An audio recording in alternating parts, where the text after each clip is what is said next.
¿Sabes por qué nació este? Porque, y hablábamos con el Dafner, ¿verdad, Dafner? Que cuando empecé a ver ese podcast, dije yo, qué cool. O sea, qué buena iniciativa. Sí. Y entonces yo escribí. Escribí varias veces diciéndole, mira, qué cool lo que estás haciendo. Espero que no te limites solo a lo que estás haciendo, sino invites a actores de teatro. Y nunca recibí una respuesta. Y entonces seguí viendo. Y bueno, yo no sabía que vos, no sé si se sacaron al aire, o sea, si había un capítulo Sí, en ese podcast, claro. ¿sí? Pues nunca lo vi. Y dije yo, qué bonito que estén estas iniciativas, pero yo en lo personal nunca vi un actor de teatro. No, sí. O Sí, sea, empezaron a invitar a pero diferentes, o sea, pero actores, ¿quiénes? en por un ejemplo? inicio solo tenían su línea de invitar fotógrafos, nada más, pero yo creo que ni ellos mismos dimensionaron que esto podía crecer de esa manera.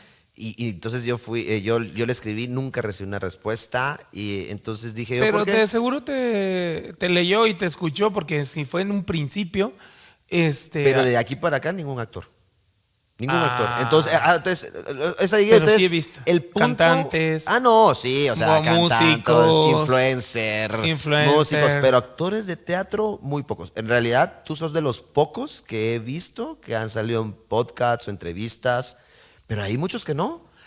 No sé si es el mismo actor que no quiere, que no desea salir así. ¿Tú crees que es un actor que no quiere realmente? Todavía hay un poquito de complejo, ¿no crees? No, yo creo que es falta de oportunidad, de espacios para hablar. O cómo negociarlo, Bueno, cómo hablarlo, yo te voy a ser gestionarlo. honesto, yo tengo 24 años ya en esta situación y pasé casi 15, 20 años hasta que levanté la mano y empecé porque siempre eran los mismos, ¿verdad? Por ejemplo, Cierto. en medios de comunicación masivo o por ejemplo prensas digitales, ves las entrevistas de los compañeros actores que son reconocidos, Sí, que llevan pero su son trayectoria. como los mismos, Cierto. no hay caras nuevas. Por ejemplo, si tú me dices en el cartel de los actores o del elenco de Perfectos Desconocidos, No. muy pocos, Sí, ¿verdad? claro. Y considero que están abiertos. Pero es un preámbulo. O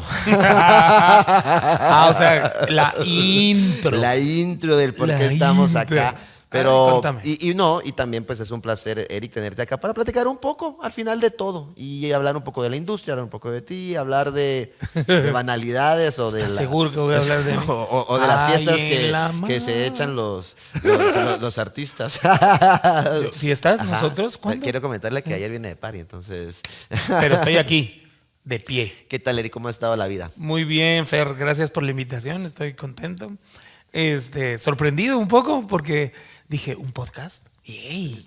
Y como me encanta, sí me gusta de verdad compartir la poca o mucha experiencia que uno puede tener en las tablas, pues aquí estamos. No, pues bueno, y una de las iniciativas de esto es primero para conocer a varios artistas nacionales.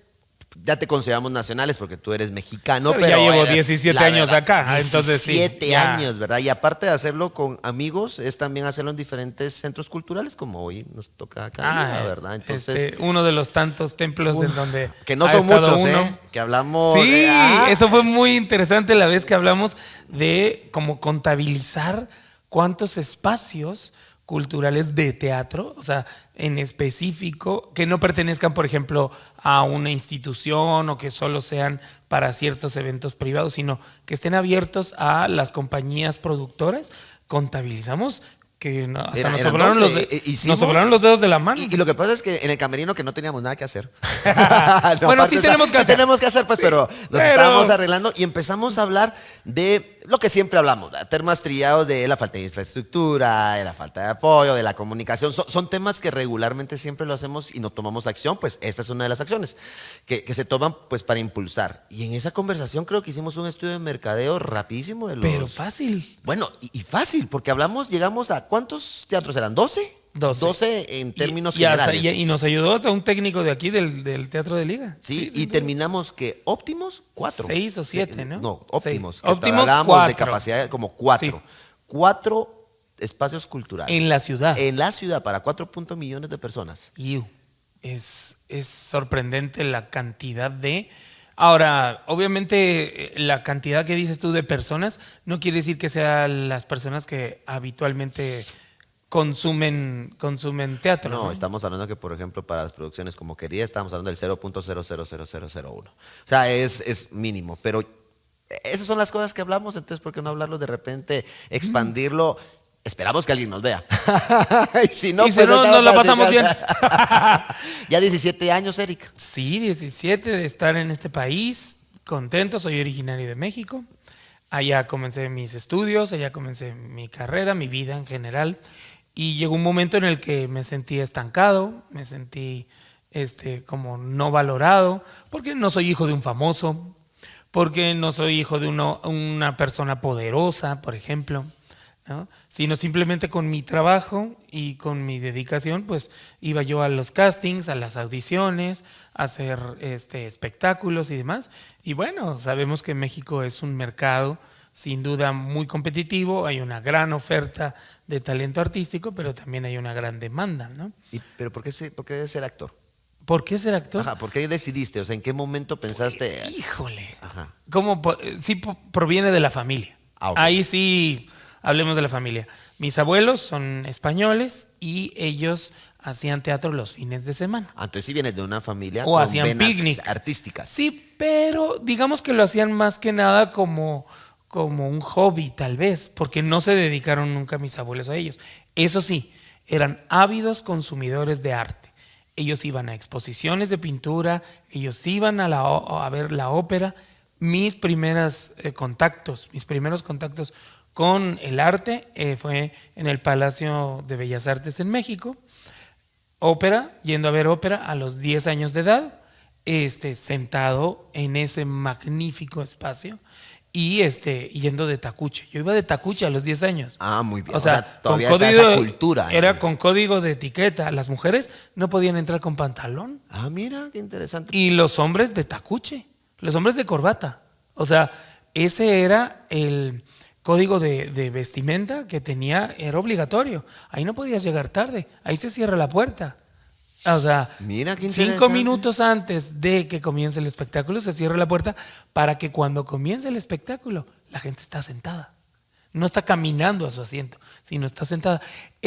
Son otros hábitos de conducta. Entonces, al cine mis abuelos iban todos los miércoles. Ellos dicen que inauguraron casi todas las salas de cine, porque cuando decían que iban a inaugurar una nueva sala por ahí de los años 40, 50, ¿no? En México, hubo un boom porque venía la edad de oro del cine. Entonces se inauguraban cines de gran tamaño, de 1,000 butacas, de 3,000 butacas, y mis abuelos iban y a nosotros nos llevaban. Entonces desde ahí siempre hubo eso y siempre nos metieron a clases de deporte y de arte. Entonces por ahí viene. O sea, Y mi papá era violinista, tocó violín. Se rebanó el dedo con el que tocaba las cuerdas y ya no pudo continuar. Y además fue papá de 5. Entonces, ya con eso el hombre tenía que trabajar un poco, ¿verdad? Ya entendimos el por qué no siguió.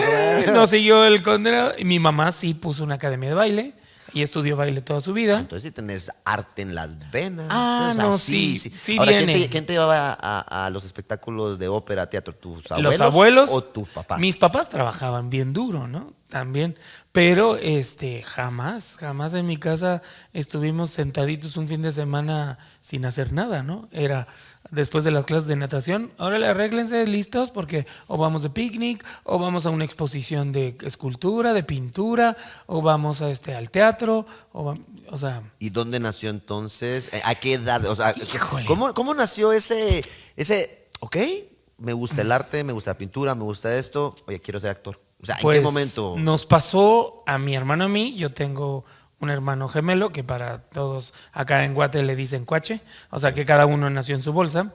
Yo creo que, híjole, desde ahí, mi primera aparición sobre un escenario fue en un club social que estaba enfrente del edificio donde nosotros vivíamos. Y eso fue a los 4 años de edad, hice Peter Pan, y en Peter Pan la directora de ese espectáculo, la maestra Irma Cosío, ella lo que hizo fue inventarse unos personajes Y esos personajes eran para mi hermano y para mí, que teníamos 4 años de edad. Y nos vestió de diablitos y nosotros éramos como la conciencia de Garfio, el Capitán Garfio. Y entonces nosotros, Bien. un trinche y le puyábamos a Peter Pan y a los niños y entonces y era muy bien. Esa fue la primera experiencia real sobre un escenario. ¿Y conscientemente en qué momento? Cuando hice Heidi y yo era Pedro, el amigo de Heidi. Pero era una caricatura muy famosa. Sí, Heidi, la Sí. del abuelo, Abuelito, ¿no? dime tú. O sea, Entonces, sí, o sea, no hay que decir nuestra edad. esa pues, pero- directora, estamos hablando del siglo pasado. Sí, sí. Es verdad. Sí, Es sí, del siglo. Perdón, solo ahí fue para un colegio o ya No, fue, no, no. o ya estabas estudiando No. arte o cómo fue. Nosotros ya asistíamos regularmente a este teatro que se llamaba Antonio Caso, de un escritor mexicano muy famoso, por eso se llamaba así. Y esta directora era una impulsora y gestionadora de cultura, pero en serio. Y además era un teatro de 350 butacas, algo parecido aquí. Ah, muy bien. Se llamaba el Teatro Antonio Caso y sí tenía la infraestructura. Eran teatros que en su momento fueron creados para que la gente pudiera acercarse, ¿no? Los construían en diferentes ¿Zonas? zonas de la ciudad. Y así fue. Y yo a los 6 años de edad, ahora sí que puedo decir, protagonicé mi primera obra haciendo el personaje de Pedro en Heidi. 6 años. 6 años. ¿Cuánto tienes haciendo teatro, Eric? Híjole. O sea, no es para... Y sí podría decir que amateur, yo considero mi carrera profesional en la que empecé a ganar el primer sueldo, por ejemplo. Muy bien. Porque es la remuneración por tu trabajo. Sí, porque si ¿no? no cualquiera podríamos decir tengo 27, 40, casi desde que nací si salgo en una clausura de colegio, por ejemplo. Creo que es un buen punto. Y ya de ahí lo que vino fue que una persona muy visionaria nos vio a mi hermano y a mí y a otros tantos más que hacíamos una obra de teatro que se llamaba La Bruja del año 2000. Imagínate qué visionaria futurista. era. Sí, y era futurista la obra. Y bailábamos, cantábamos, actuábamos, todo ese rollo. Y nos dice, ustedes tienen que ir a hacer casting a Televisa, al CEA de Televisa para niños. Y así fue, a los 10 años de edad, fuimos al CEA a hacer esta audición, nos quedamos seleccionados y resulta ser que de ahí la telenovela se iba a llamar Garabatos. Y resultó ser que por diferentes cuestiones de producción no se empezó a grabar. Ya estábamos preparándonos y nos estaban dando clases y todo en el CEA infantil de Televisa y allá en San Ángel, ¿no? Para todos los que conocen. Y resulta ser que ya no se hizo, pero nos dieron una beca. Dijeron, para que no se vayan de aquí, nos dan una beca y nos becan a mi hermano y a mí para que tomáramos clases todos los días de lunes a viernes de 4 a 8. O sea que después del colegio, mi mamá nos llevaba hasta San Ángel. Nosotros vivíamos en el centro y del centro a San Ángel era como casi 1 hora. O sea, tu formación fue en el CEA. En el CEA, ahí recibí clases con Pedro Damián, ¿no? Con otros maestros, Jennifer Sotomayor, que es la preparadora vocal de los Timbiriche.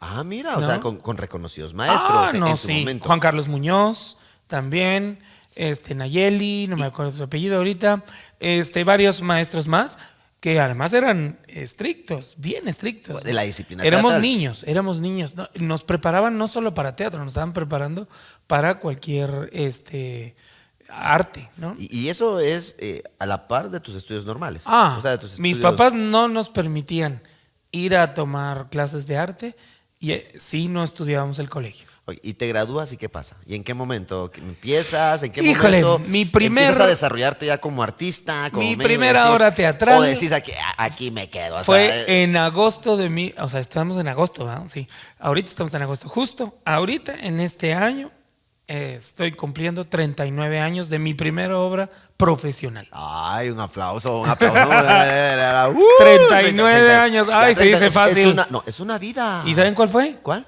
Es con Julisa, no sé si conocen a Sí, esa actriz ella es la famosa que de hizo- los años ella 60 y fue la una que gran hizo productora. Vaselina, ¿no? Sí, Sí, ajá. es Vaselina. ¿Hiciste Vaselina? Sí. ¿Con quién? con Ben Ibarra y con Thalía. No, no, eso Sí. sí no me la sabía. Y estaba Edith Márquez también. ¿En serio? Sí, claro. O sea que sí. trabajaste con ellos Sí. juvenilmente, por En, decir. en el año de 1985, en el Teatro Manolo Fábregas, una temporada que duró como 2 meses. Esta versión fue poco después de la versión más famosa de Vaselina, que fue como 3 años antes con Timbiriche, con todos los Timbiriche. Pero Julissa la remontó en el 85, poco antes del terremoto de 1985, que tiró teatros, la ciudad estaba hecha un caos y demás. Entonces también eso afectó mucho a mi familia, porque nos quedamos sin casa. No es ningún drama, pero es la verdad. Y a partir de ahí, mi vida cambió. Había que hacerse más responsable de muchas cosas. Ya hacíamos comerciales de televisión, ya hacíamos pequeños programas o capítulos en algunas telenovelas, mi hermano y yo. Entonces ya recibíamos una remuneración por nuestro trabajo. Pertenecemos a la Asociación Nacional de Actores de México, ANDA, Ajá. que vela por los derechos de los actores. Que tú y yo hemos hablado mucho de eso en varias ocasiones. Mucho, o sea, lo que hemos hablado, cosas que vamos a hablar acá o estamos platicando es cosas que hemos hablado afuera. Ah, sí, y que a lo mejor por nuestros tiempos de trabajo no hemos profundizado, ¿no? Claro, exactamente. Pero sí es muy interesante. A partir de ahí, yo siempre tuve conciencia gremial, conciencia social, ¿no? No solo pensar en mí, en mi carrera, sino también en ayudar a los demás, ¿no? A que, por ejemplo, se preparen, ¿no? Cuando llegué acá, en Guate, es cuando me descubrí como docente de arte. Mira, una pregunta, ¿por qué no seguiste en México? Siendo una industria más fuerte, más potente, más posibilidad. O sea, entiendo que en México hay más posibilidad, pero hay más competencia también. O sea, demanda, oferta, demanda. Entonces es Cuando complicado. tú vas a un casting para una telenovela, para un comercial, para cine y demás, ahí los castings no duran 5 minutos. No, los castings pueden durar semanas. ¿Por qué razón? Porque pasas por varios filtros. Claro. Varios filtros para poder quedarte con un personaje, ¿no? Y curioso, a lo mejor yo creo que no me sentía yo tan preparado como para eso. Allá en México. Ajá. O sea, pero sí pensaste, o sea, básicamente dijiste, quiero ser actor. Ah, o sea, sí. quiero Eso vivir de se esto. definió muy bien. Curioso, en el 85 que tuve mi primera experiencia profesional, eso ya me encantaba y demás. Pero cuando cumplí 16 años, ahí fue cuando realmente dije, Quiero vivir de esto. a esto me voy a dedicar, no importa lo que pase. Y como todo en la vida son valles y son crestas, y, o sea, la carrera de nosotros sabemos muy bien, como la de mucha gente Claro, también, exacto. podría decirse, es un camino de resistencia. Sí, y lo que pasa es que tal vez el actor, no tal vez, bueno, todos los seres humanos somos sensibles, pero tenemos un nivel de sensibilidad un poco más alto. Híjole, sí. Entonces, Estamos conectados con ella mucho. trabajamos con energía prácticamente. Pues yo siempre digo que tenemos que ser empáticos con personajes hasta de papel. Sí. Entonces, nuestra sensibilidad tiene que ser un nivel alto en el sentido, dependiendo de quién lo vea, pero tenemos una sensibilidad alta en todo sentido. ¿No te frustraste al ver que de repente en México no Sí. estabas levantando o viendo Sí. posibilidades, yendo a casting con un perfil aceptable para Pero el algunos proyectos o algo por el perfil puede ser engañoso. Sí, o bueno. sea, ¿por qué razón? Porque pues para una película que hablara de gente mestiza, pues yo no. No. Mi perfil no va. O sea, Aunque no lo crean también, de tu perfil a veces hasta puede llegar a ser discriminatorio. discriminados. Sí, claro. Claro. ¿Sabían que yo sentí, y eso no lo estoy diciendo de manera de reclamo ni de víctima ni No, nada? no, ¿verdad? no, aquí Yo también recibí discriminación en mi país de nacimiento, porque Guatemala es mi país de acogida, pero recibí discriminación porque obviamente pues no cuadrabas con ciertas historias que querían contar, ¿no? Claro. Aunque Televisa principalmente manejaba esos estereotipos de gente blanca, ¿no? Porque el presidente de Televisa, en ese entonces, él decía, yo no quiero gente morena, a menos que sea muy guapa. Bueno, y eso lo decía. Lo decía. Y lo aplicaba. Y en base a eso que estaba comentando, ¿qué pasa contigo? O sea, si habían posibilidades, No entré al SEA de adultos, que era como un escaparate para que te vieran los productores. No entré. Otra cosa importante, a lo mejor cuando descubrí las artes escénicas, o sea, estar en un escenario, me enamoré mucho. Y entonces empecé a trabajar con un señor que llevaba muchos años en el teatro, que se llama Enrique Alonso, que todo el mundo lo conoce como Cachirulo, ¿no? Y él fue precursor de la televisión en blanco y negro.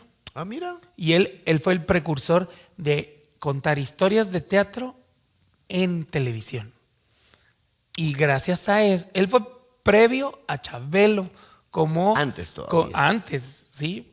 Como Chabelo hacía películas en blanco y negro, hizo algunas y ya después hizo películas a color y ya luego su programa de televisión.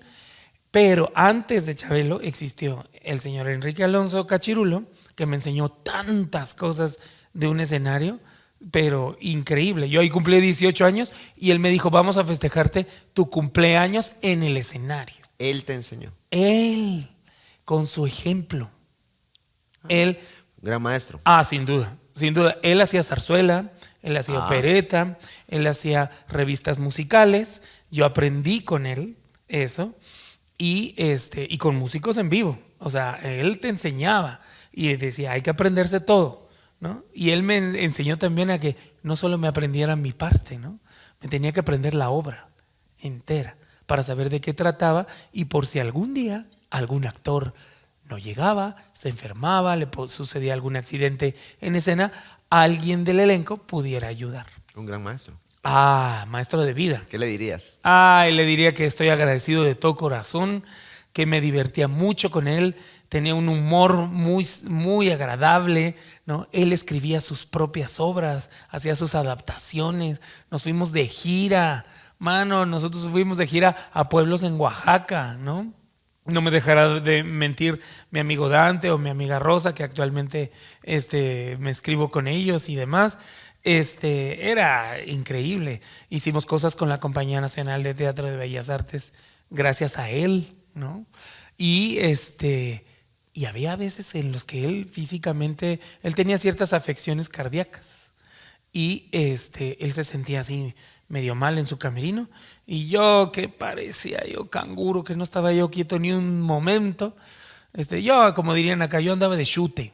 Para que yo aprendiera cosas de producción, yo me metía, yo andaba de curioso, así como un suricato. Y él me decía, ¿tú quieres aprender? Y yo, sí. Bueno, observa.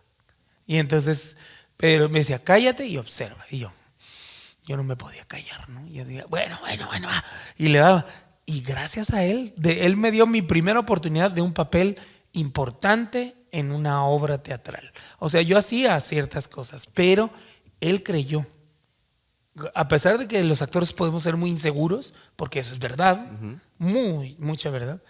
Y él me dio mi primera, y era un mesero en un gran hotel del siglo XIX que se llamaba Policarpo, y le tocaba atender a todo el mundo. Entonces el mesero se le pasaba corriendo toda la hora, ¿no?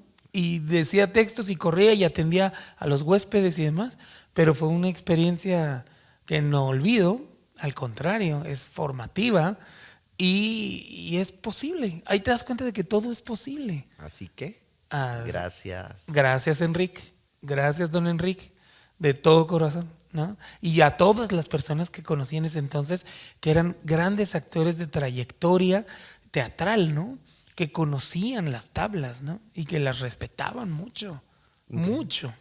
O sea, qué bonito. No, esos te enseñaron de vestuario, de maquillaje, de peinado. Los 13 signos del teatro, en pocas palabras. Todos esas te lo enseñaban, pero con el ejemplo. ¿Y cómo llegas a Cahuate? ¿Cómo llego en avión? Buena respuesta. ¿Cuál fue el motivo por el que vienes? ¿Cuál fue el motivo por el que motivo fue entonces, venir no llegas, por ejemplo, entonces vamos a hacer México. Te digo, estaba estancado. Llegó un momento en el que los proyectos. O sea, estabas estancado. O sea, y que los proyectos no fluían, no se daban, ¿no? Fue de esos momentos complicados, difíciles, que dices, ¿y ahora qué hago, verdad? ¿Un bache anímico? Un bache anímico. Obviamente, como decías tú, estamos muy conectados con nuestra sensibilidad. decías, pero ¿por qué no se da? Y no sé qué está pasando. Hago pequeños eventos por aquí. Ajá, No, donde limpias. no, hombre, la limpia, aunque te la hagas, Pásate mano. el huevo y todo el No, rollo. hombre, aunque te pases el gallinero entero.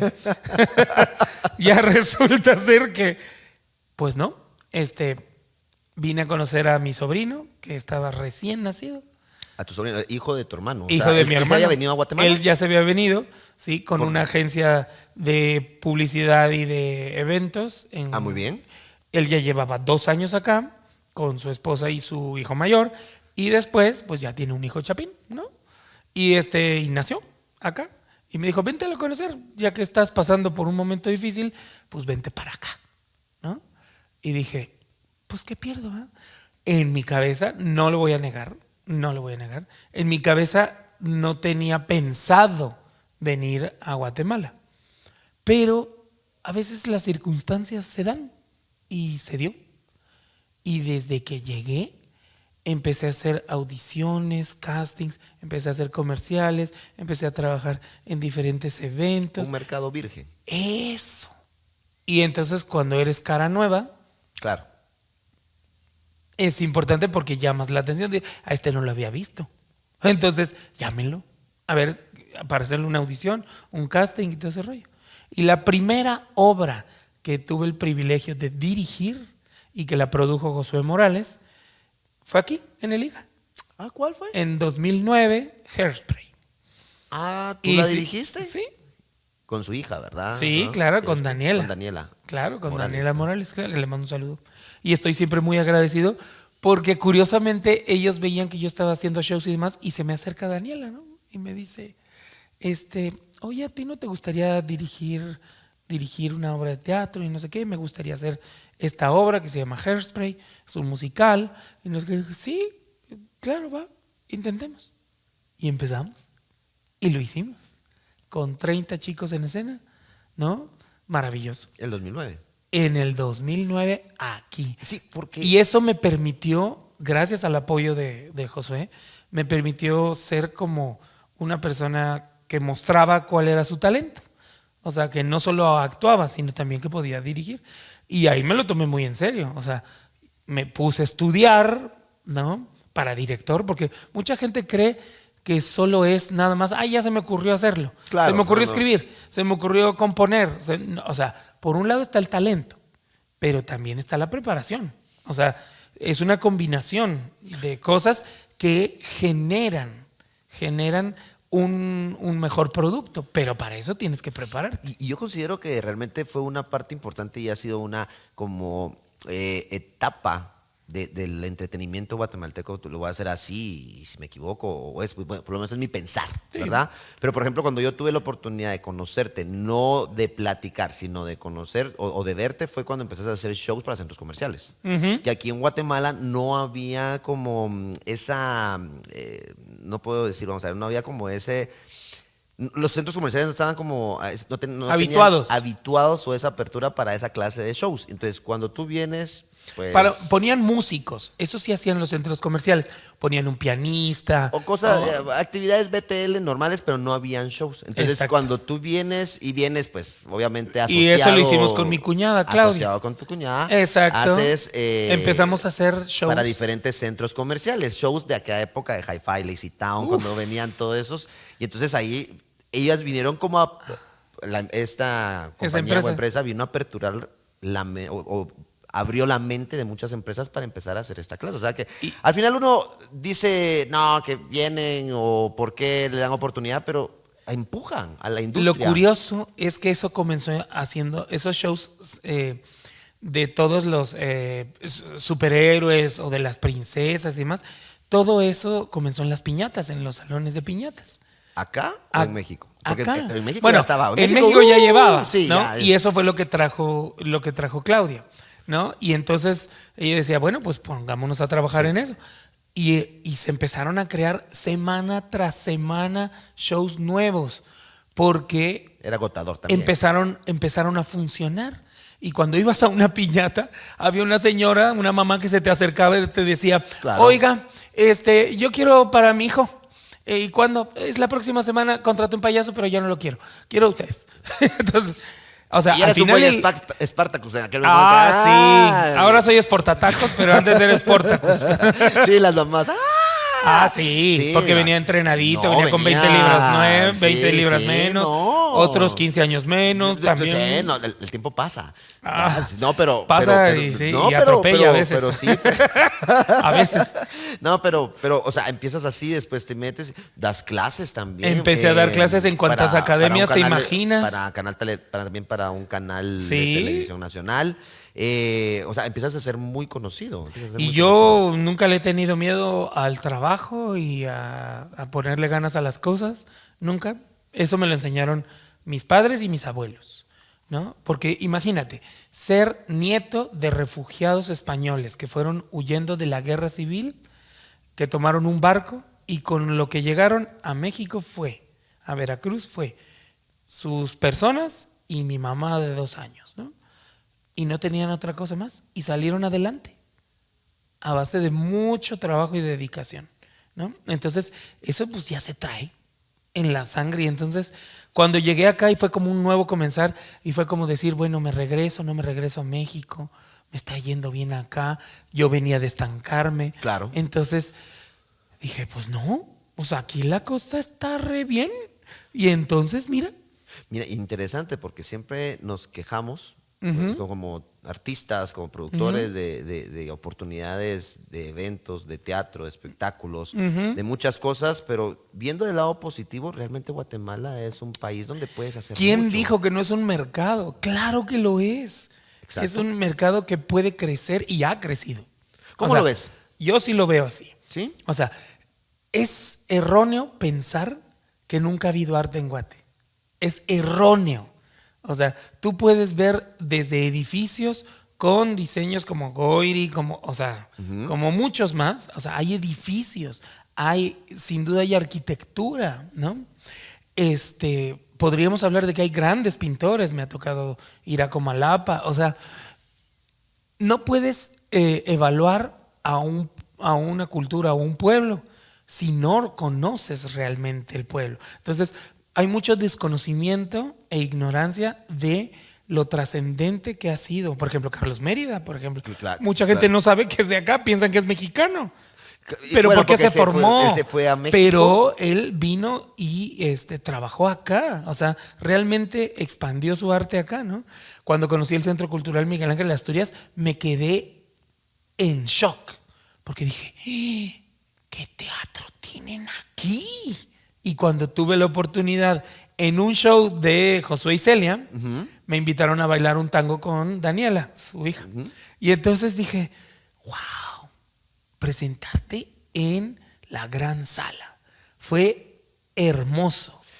Fue hermoso. Yo creo que nosotros no estamos conscientes de las maravillas artísticas, arquitectónicas. Pero y por de todo. desconocimiento. Por ejemplo, ahorita hay un restaurante que fue de la casa de Carlos Mérida, Carte. donde están expuestas. Ahí he ido donde yo están, y es maravilloso donde ese están lugar. expuestas los murales de Carlos Mérida Sí. y la gente no conoce. Están intocables Y están porque intocables son y arte. no lo pueden porque es patrimonio, pero es un restaurante donde cuenta hasta la historia de Carlos Mérida. Entonces, mucho desconocimiento. Yo te escuchaba ahorita y me pareció bien interesante lo que mencionaste, porque ahorita tenemos una obra, El Gran Chef, donde tienes la participación, que es una obra que me ha dejado con un buen sabor ¿Canas de boca. verdes? Aparte ¿Te ha dejado canas verdes?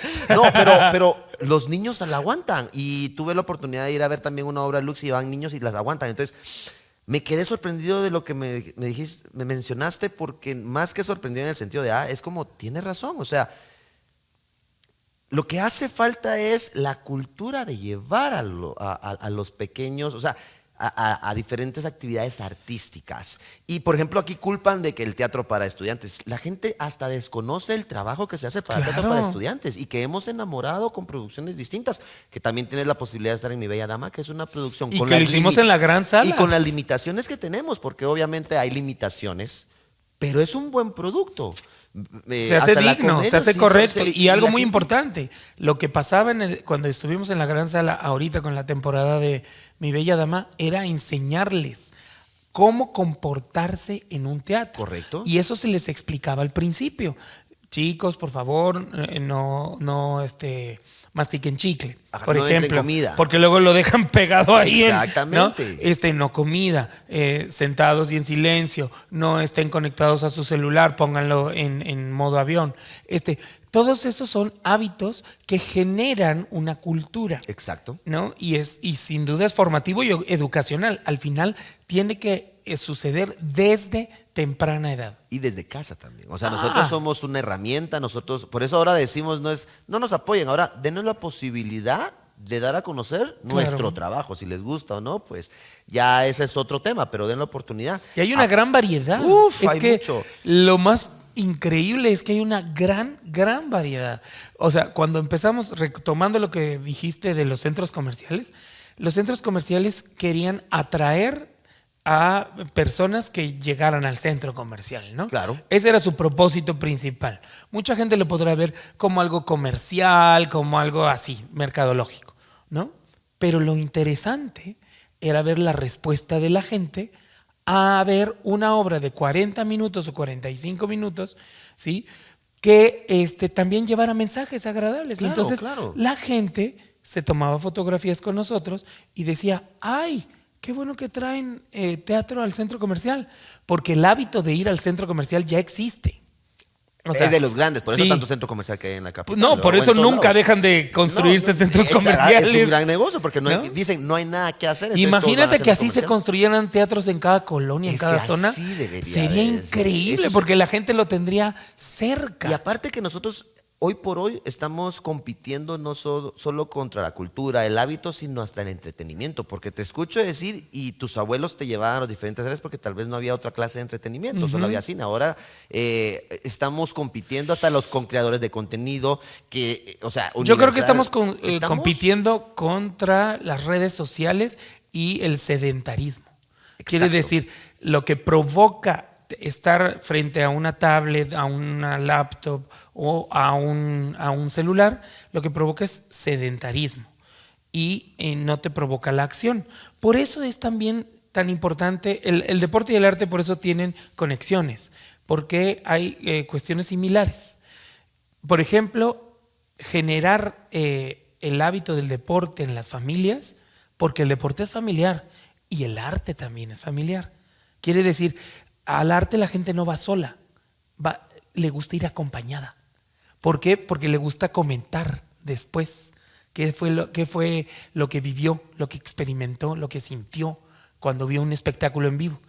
Algo maravilloso que nos está pasando actualmente es que, por ejemplo, estamos en esta obra Perfectos Desconocidos, que mucha gente la conoce por la película, pero el que la vengan a ver en vivo, las reacciones son increíbles.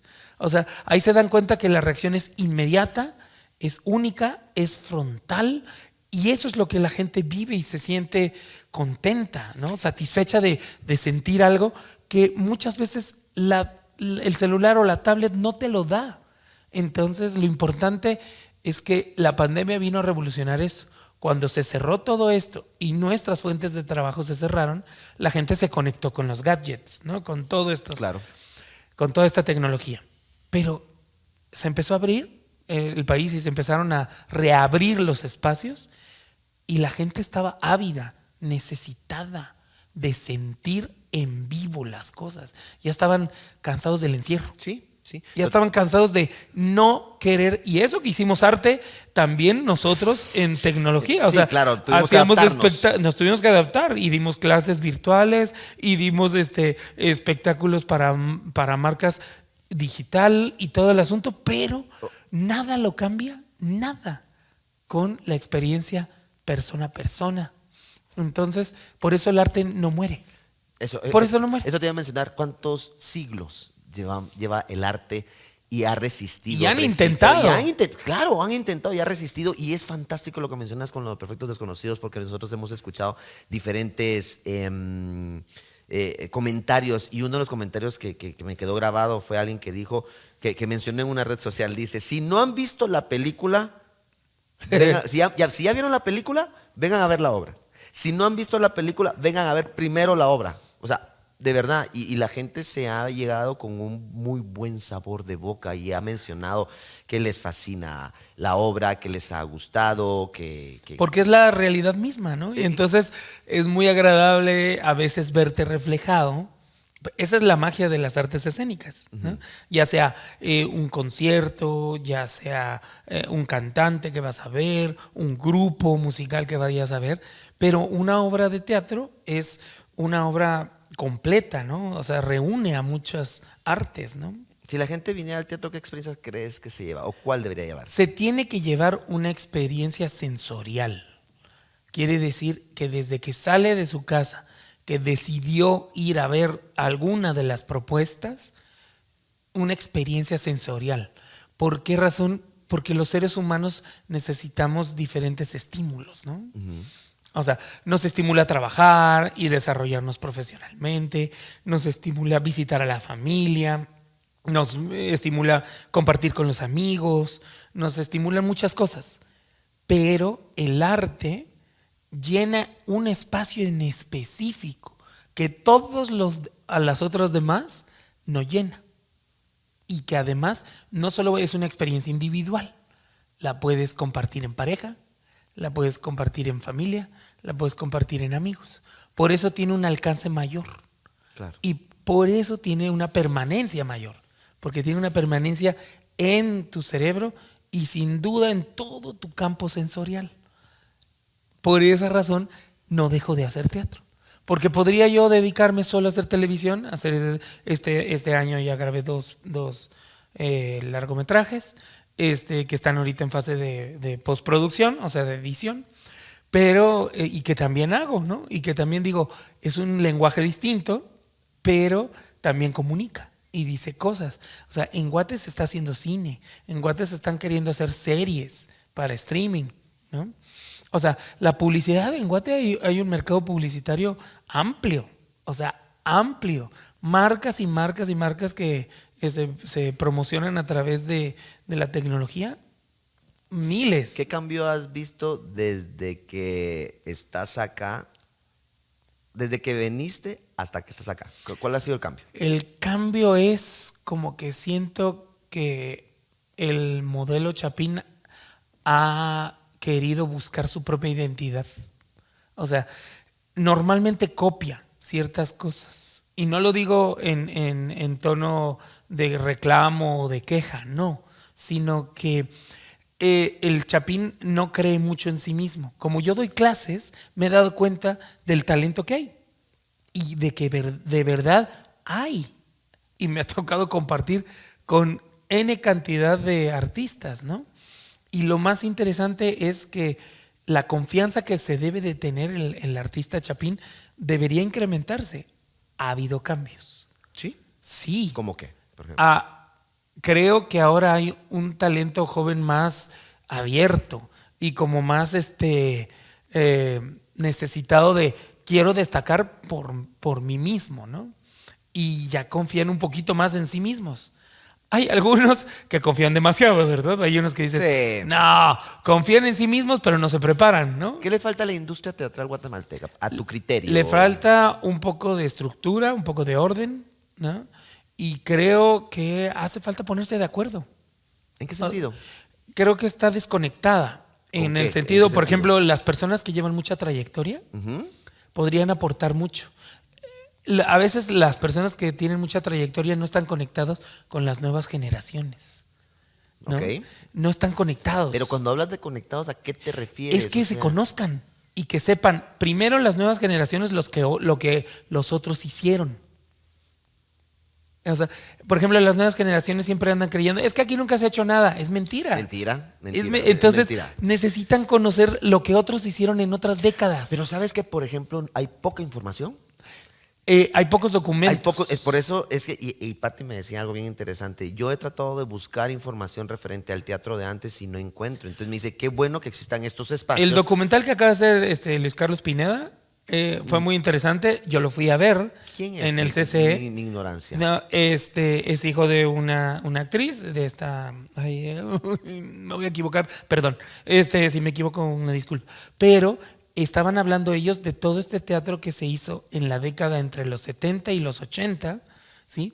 Que también era una época complicada y conflictiva en Guatemala, ¿no? Porque todavía estaba la guerra interna, claro, la que guerra eso interna, vino a atrasar bastante tiempo. y que además provocaba en el artista querer mostrar otro tipo de arte, ¿no? Y que existían otro tipo de teatros pequeños, de pequeño formato, porque solo eran 100 o 200 butacas, pero que sí se hacían diferentes piezas teatrales, ¿no? Pero esa información, bueno, mira, Ya existe el documental a través de testimoniales, y pero, entonces funciona. pero también, aparte de la ignorancia, también, o sea, de ignorancia, o que no haya documentos, o que uno piense que no haya documentos, no hay un lugar donde uno diga, bueno, ¿dónde puedo buscar? Y ese es el problema, porque es como... Hay que digitalizar todo. Es como el teatro, que dicen, es que aquí teatro no hay información, ¿dónde busco? No hay cartelera. Y uno en su mente y en su limitada conciencia, si queremos verlo de esa manera, uno dice, tenemos vallas, tenemos publicidad por redes sociales, ¿qué más hace falta? Entonces, hay mucha ignorancia y no adrede, sino es porque de repente la información no sale. Y como estamos compitiendo con 1000 información ahora, entonces eso es lo complicado hoy por hoy de cómo llegar a... Y hablar de costos también. Hablar de costos. Y por ejemplo, este es un espacio en donde estamos trabajando para que sea a ver, estamos acá tratando o trabajando para que este sea un espacio de difusión teatral guatemalteca o de otras ramas también, porque como dices, o sea, tal vez se puede expandir más, pero la idea es que no venir y decir, ay, no nos apoyan, ay, no, ya falta de ese quejumbrismo de víctima. Ya, es que ya la victimización es como, ay, no hay arte. No, sí hay arte en Guatemala, no hay actores, sí hay actores. Hay que vincularlo, hay que conectarlo, hay que ayudarse. Hay buenas propuestas, sí, como todas. Hay buenas y no tan buenas. Hay propuestas que son independientes y hay propuestas que, por ejemplo, pertenecen a el Ministerio de Cultura y Deportes, por supuesto, que eso siempre ha existido, eso no ha desaparecido nunca. Yo, por ejemplo, en el momento en que yo reconocí tu trabajo en el Centro de Qué Buen Actor fue cuando hiciste el Lord en Farquaad. Aquí en el Liga. Aquí en el Liga.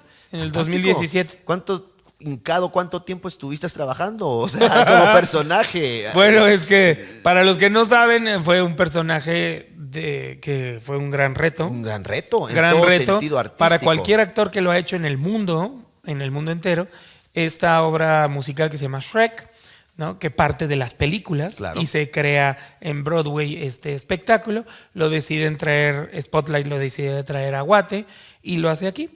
Y entonces, Lord Farquaad es una persona de corta estatura, claro, ¿no? En la película y también en la obra de teatro, pero esa es la magia del teatro y la creatividad, ¿no? En Broadway se les ocurrió decir, no, un actor de tamaño normal, de tamaño estándar, lo va a hacer. O sea, mucha gente decía, ¿y por qué no contratan a una persona de baja estatura? Y dijeron, no, queremos jugar con la creatividad. Claro. Y eso fue lo que hicieron. Y fantástico. Entonces te creas el personaje cortito, ¿no? Con unas patitas falsas, ¿no? Y el actor lo hace hincado. Fantástico. Toda la obra. No, es fantástico. Y estoy muy agradecido con la oportunidad, porque cuando me dijeron que querían que hiciera, yo quería hacer Shrek, no lo voy a negar. Sí, de verdad. Yo quería hacer Shrek, pero había otra persona, había otro actor, por supuesto, otro cantante que cantaba increíblemente bien, Víctor Rivas, le mando un saludo. Y otros tantos más, ¿no? Ahí estaba Rafa Romero, ahí estaba con nosotros Denis Arana. Sí. Y estaba sin duda una hermosísima cantante que es Melidonis, ¿no? Que también tiene su carrera y demás, y que por cierto acaba de ser mamá, ¿no? Y resulta ser que ahí decía ser una explosión de talento, ¿no? No, la verdad que había un buen cast en ese momento. Y desde el primer día dije, yo voy a hacerlo hincado en los ensayos, para ver las alturas, cómo mirar, cómo hacer. Claro. Y había días que, cómo dolía el cuerpecito. Y decías, ¿y cómo lo resuelvo, verdad? ¿Cómo se resuelve, no? Pero gracias a Dios salimos adelante. Y ese es un reflejo de que sí hay producciones en Guatemala. O sea, quien diga que no o quien diga si que... hiciéramos una memorabilia de cuántas producciones ha habido por año, Y de los últimos 20 años, o sea, solo de los últimos 20, años, sí. no estoy hablando de No, antes, no. de los últimos 20 años, estaríamos hablando, haciendo un estimado, y eso que llevo 17, no llevo 20, aquí, como unas 200 o 300 producciones. Sí, o sea, yo creo que es la ignorancia, como hemos hablado. Creo que ese es nuestro primer factor del por qué nosotros... ¿Y sabes qué podemos hacer?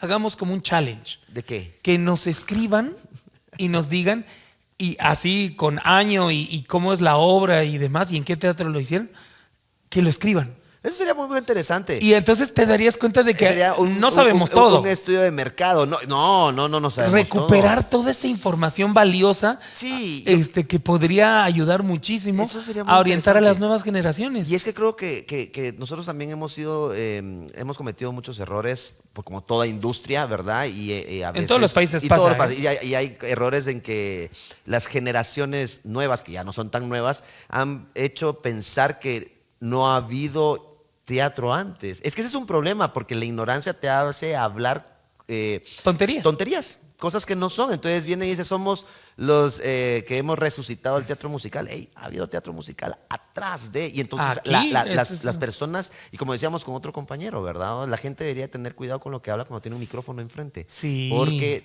es muy importante y puedes cambiar el chip de la gente y hacer pensar que tu verdad sea la verdad, y no es tu verdad y no es la verdad universal. Y siempre va a haber alguien que te acomode en el piso y te diga, hey, lo que dijiste de tal cosa no es cierto, por esto, y te dan las razones, claro, para ello, o los argumentos. Y tú eres un vivo ejemplo que al final pues tienes un tiempo acá de que sí ha evolucionado el teatro en Guatemala. Y me ha tocado trabajar con muchas producciones distintas. Y en diferentes lugares. Entonces tú también eres un testigo fiel de decir, no, aquí lo que falta es infraestructura. Y lo hablamos el fin de semana ahorita pasado. Porque viéndolo bien, como tú dices, si hubieran teatros o teatrillos en diferentes zonas para que Sería puedan llevar increíble. espectáculos ahí, tanto para las productoras que ya tienen años como las que están resurgiendo, las que están surgiendo, podrían presentar, entonces crear un hábito, ¿verdad? Entonces, eso. Y el teatro escolar ayuda mucho. Pero la gente piensa que no, y es otro gran problema. Mira, el teatro escolar es una mezcla de cosas. Porque, por ejemplo, ¿no? Hablando de una realidad socioeconómica, ¿no? Resulta ser que hay colegios que están muy lejanos de los teatros en sí, del inmueble. Y entonces tienen que contratar un bus bueno, muchos colegios lo hacen porque sí les importa mucho que los alumnos vayan a un teatro y lo conozcan. Claro. Conozcan físicamente cómo es, las butacas, el escenario, las luces, el lobby. Sería maravilloso que les pudieran dar tour acá atrás para que conozcan del toda escenario, la infraestructura, ¿no? por decirlo de esa manera. Sí, eso es para que lo valoren. Y algo muy importante, yo considero, no sé y cuál es tu pensar, pero creo que nosotros tenemos que valorar nuestro trabajo, porque al valorarlo nosotros hacemos que lo valore el público. Y por ejemplo, un trabajo constante que se ha tenido es el cobro, porque todo tiene costo. O sea, la gente dice, hay un teatro, pero luz, agua, arrendamiento, Si supieran, mantenimiento. les damos un listado. Les A vamos ver, a dar a un ver, listado. un listado. A ver, ¿qué es lo así, que así, a ver. de aspectos básicos, ¿no? Toda profesión requiere una inversión. Correcto. Por ejemplo, un médico necesita su instrumental, necesita sus uniformes, necesita su bata, necesita N mil aspectos importantes para el desarrollo de su profesión. Correcto. ¿No? Sí. Pasa lo mismo con, por ejemplo, no sé, un arquitecto. Con todas las Pasa lo profesiones. Sí. O sea, necesitan Chef. una computadora, un chef, Claro. por ejemplo, Un diseñador. un dentista. Un ¿no? dentista, claro. O sea, arquitectos. ¿por qué razón del artista la gente menosprecia lo que la inversión que hace el artista para poder presentarse en un escenario?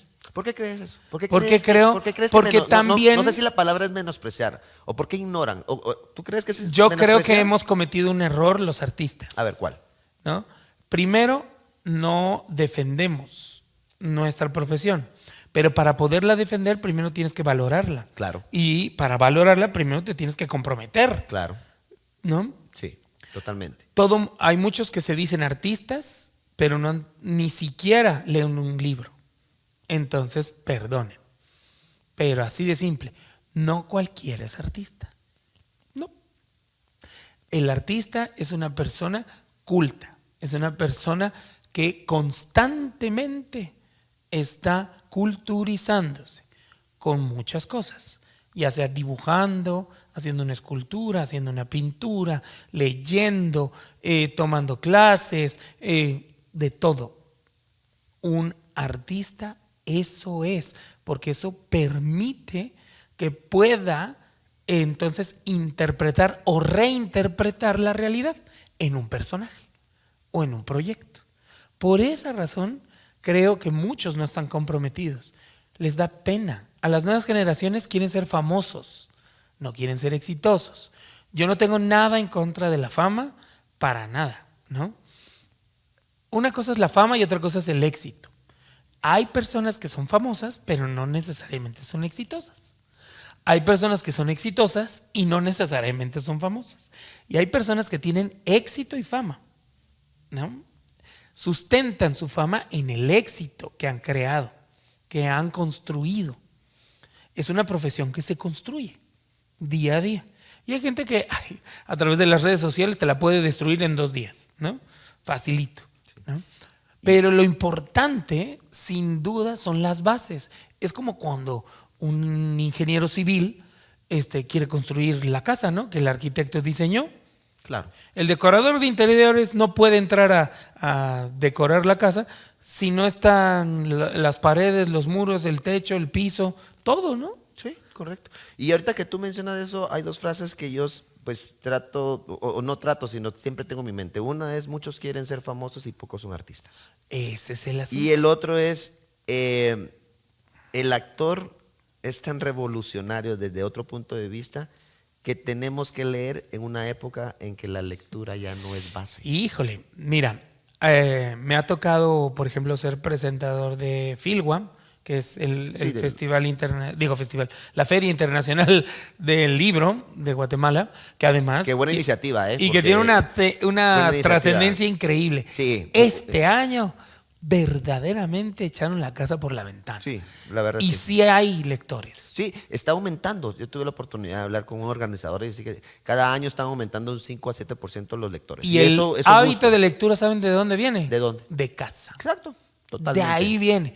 Tú ves a tu papá, a tu mamá leer, el niño, cuando observa, el niño aprende muchas veces más de las acciones que de las palabras. Correcto. Y así somos los El seres ser humanos. Así en somos general. los seres humanos. Sí. Entonces, si tú ves a tu papá hacer deporte, el niño, con tal de vincularse con su padre o su madre, dice, pues yo quiero hacer lo mismo, ¿no? O sea, yo quiero estar con él o con ella haciendo deporte, ¿no? Si el niño ve y observa que su papá medita, ¿no? El niño va a aprender a meditar y a conectarse con esa parte, ¿no? Si el papá o la mamá leen, es curioso. Yo aprendí a leer cuando mis abuelos me decían, yo estoy aburrido, ya no sé qué hacer. Y él decía, ven, esa es la librera. Y yo, ok, agarra el libro que tú quieras. ¿Y qué? Y te sientas aquí conmigo. Y nos sentábamos en el sillón a leer. Me quedo con los hábitos que tú mencionas. Creo que los padres deberían de tener como presente. Ahorita que vienen los niños, voy a hacer un paréntesis, ahorita que estamos con la temporada de niños, veo mucho abuelo con sus nietos. Eso es bien bonito. Entonces, ese vínculo es el que me refiero. Ese es muy bonito. Ahora hemos tratado de cambiar las palabras a denos la oportunidad de mostrar el trabajo. Y lo otro, me quedo con el hábito. De verdad, los padres son un pilar importante para la cultura de sus hijos, universal. Y que también ellos nos den la oportunidad de mostrar lo que estamos haciendo, porque el arte es sensibilizar, somos el reflejo del ser humano y al final estamos sintiendo las emociones directamente. Por ejemplo, la tecnología fue creada por el ser humano para facilitar y hacer cómoda la vida. Correcto. Y supuestamente acercarnos de manera más eficiente y más rápida con información internacional, por ejemplo, con lo que está sucediendo en cualquier parte del planeta Tierra. Pero lo curioso es que cuando el niño ve que su papá está más horas conectado a su laptop, a su tablet o a su celular, el niño ve eso. Y luego los papás se quejan, es que mi hijo no hace nada. Y es el ¿no? reflejo. O está muy, muy perezoso. Y ¿Y qué es lo que ve el niño en casa? Los hijos son el reflejo. Ahora, no todos son así. Yo sí puedo constar, o sea, me ha tocado ver papás que verdaderamente están haciendo ejercicio y papás que están conviviendo con sus hijos y jugando con ellos. Hay de todo, hay de todo. Sí, hay de todo. La verdad que qué placer, Eric. Podríamos pasar aquí hablando bastante tiempo, pero gracias por aceptar pues, la invitación a platicar. Gracias. Creo que... Después de la fiesta, qué bueno que llegues. Ajá, después de la fiesta que se... Después de la fiesta que... Pero muchas gracias, es interesante, tenemos platicar para más, como con cada uno. Gracias por la invitación, qué alegría que se interesen en saber, por ejemplo, la historia de vida que cada uno va construyendo. Yo jamás pensé que iba a estar tanto tiempo en Guate y estoy muy agradecido, muy contento. Y sigo en esto y sigo preparándome y me gusta ayudar. Es un principio de vida, ¿no? Creo que ayudando a los demás me ayudo más a mí mismo que nada más. Yo siempre he estado agradecido con todas las compañías productoras en las que he trabajado y todo evoluciona. Al final no necesariamente vas a estar trabajando 40 años en el mismo lugar, ¿no? Claro. Somos nómadas del arte, tratamos de crear, innovar, recrear, aprender, desaprender, reaprender. Y en eso estamos, en ese camino de vida hasta el último día. Ahí sí lo puedo decir, hasta el último día. Me moriré contento si tengo la posibilidad de estar en un escenario, ¿no? Y qué bueno que estar ahorita en varias producciones, muy, muy contento, muy divertido.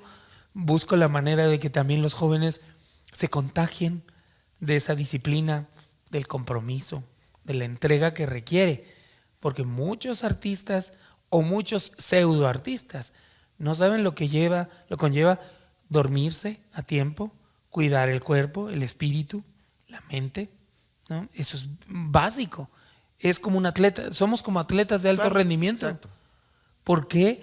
Porque necesitamos estar en condiciones. Claro, para poder hacer la acción escénica, si no... Siempre se dice en una producción, o nosotros siempre decimos, cuídense, porque no va a ser que un doblón de pie, que nos pasó en Querida, te acuerdas con un compañero, o una situación, obviamente hay fortuitas, pues, pero hay que cuidarse, porque somos figuras públicas y tenemos que cuidar muchas cosas, tanto físicamente para presentarnos como también lo que transmitimos nosotros. Sí. Y gracias por ser un libro más de vida que se ha abierto para ser leído en este programa. Gracias. Muchas gracias. Muchas gracias y pues nos vemos en una próxima. Sí. Ahí está.